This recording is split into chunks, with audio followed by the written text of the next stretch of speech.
Sergeant, you can escort the nominee.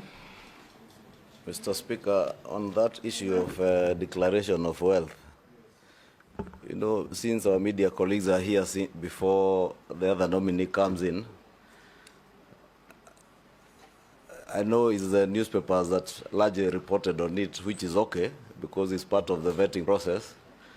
You know, if these honorable members also here declared their wealth, there are others who are worth much more than that. Like my friend here, Junet, I know if he was to declare his wealth, having been a member of parliament and a businessman of many years. Mr. Speaker, that is being malicious, Mr. Speaker, and he has been sent to finish me.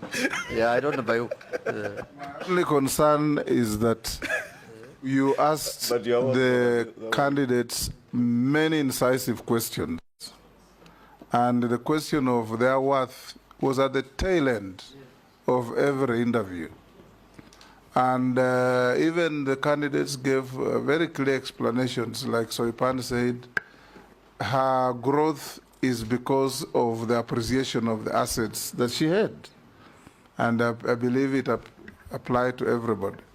But what we see in the headlines is totally different. In fact, the Honorable Soipan said appreciation of land and a house she has acquired in Nairobi.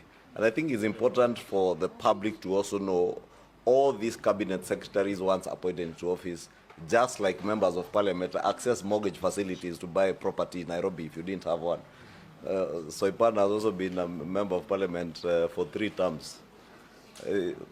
So it's fair because maybe next time it will be, these members here will be here being vetted to appreciate that Honorable Mary Amase has been a member of parliament for 3 terms. Whatever she is worth, and she also has other consultancy she does and other businesses. What about me 6 terms?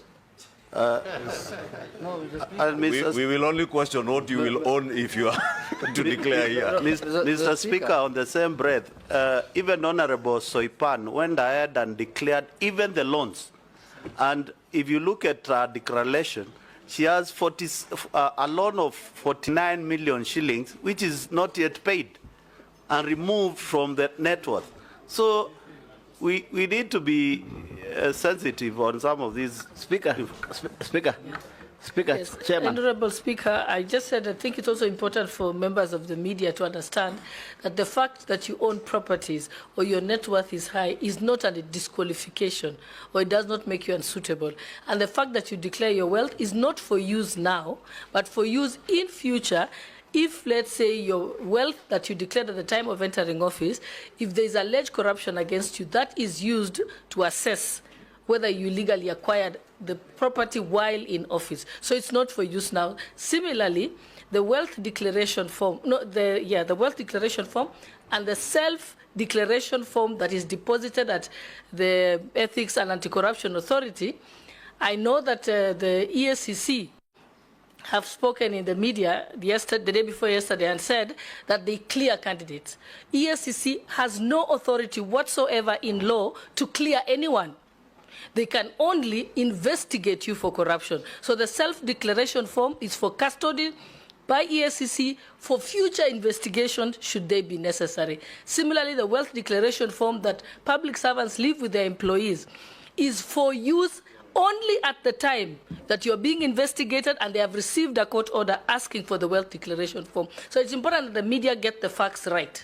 Thank you. Mr. Speaker, Mr. Speaker, let me explain this. Mr. Speaker, there is no harm in somebody being rich, and there is no harm, it is not a crime, in somebody being poor. But what I think people expect is just a proper explanation on how, when you declare this is my wealth, what is the source, what is it?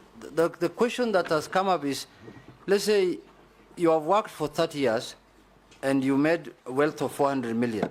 And you have worked for 2 years, and you have made a wealth of 150 million. So that's the comparison that they are looking at. If you explain how you made that 150, there is no harm, Mr. Speaker. Richness is not a crime, as you say. I agree with you. And poor is dangerous. Mr. Speaker. Thank you, Mr. Speaker. You know, this is not even new.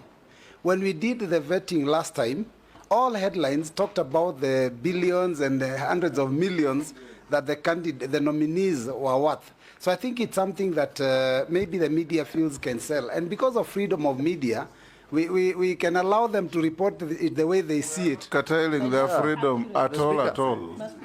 Mr. Speaker, I'm aware that Ishungwa is worth 5 billion as of now. Why are you understating him? Honorable Speaker, I was wondering why he's understating. Why are you my understating network. him? Can we break for 10 minutes?